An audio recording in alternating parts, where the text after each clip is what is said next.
Alors je dirais d'abord que c'est une compagnie donc, de théâtre, mais qui aussi travaille avec d'autres disciplines, avec l'écriture, avec les arts plastiques, avec tout un tas d'autres disciplines, la danse également.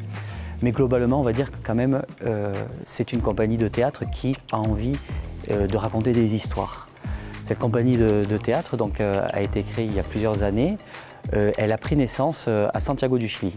Elle s'appelle donc la compagnie Hecho en Casa, et Hecho en Casa, ça veut dire fait maison, donc en espagnol, justement parce qu'on se dit que c'est une compagnie franco-chilienne qui est basée donc au Pays Basque, à Anglet.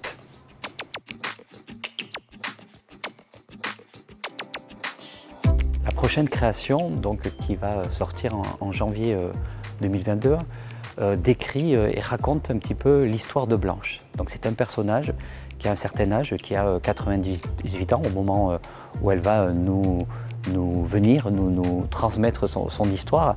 Et elle va effectivement, tout en racontant son histoire, nous cuisiner, en fait, nous faire un plat, une soupe de saison.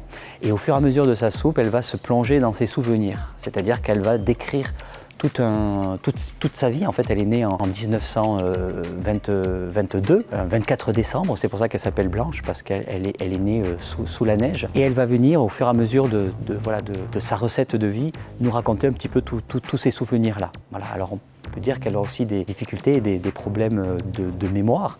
Donc c'est un spectacle qui va nous parler de ce rapport de la mémoire aussi, et comment Blanche, qui va être la dernière survivante, en fait, quelque part un petit peu de tous les fantômes, de toutes les personnes qu'elle aura rencontrées tout au long de sa vie, comment elle va venir justement nous les raconter, avoir cette nécessité de nous la transmettre pour après effectivement partir vers un ailleurs. Et quelque part, le spectacle aussi parle beaucoup de cette relation à l'accompagnement. Voilà, je pense qu'il y a eu quelque chose de très, très important dans la période qu'on vient de passer, justement sur le fait qu'on n'a pas pu accompagner nos vieux.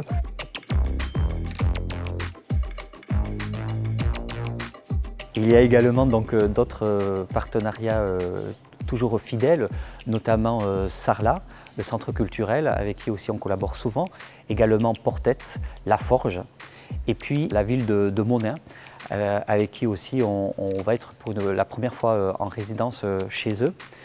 Nous avons aussi été à la maison Maria Casares à Alou, le conseil départemental Pyrénées-Atlantiques et la région Nouvelle-Aquitaine et la DRAC Nouvelle-Aquitaine. Évidemment, il y a la ville d'Anglet, puisque la ville d'Anglet, nous sommes associés donc, à cette ville depuis plusieurs années en conventionnement, donc c'est un partenaire aussi très très important pour nous et on tient vraiment aussi également à les remercier.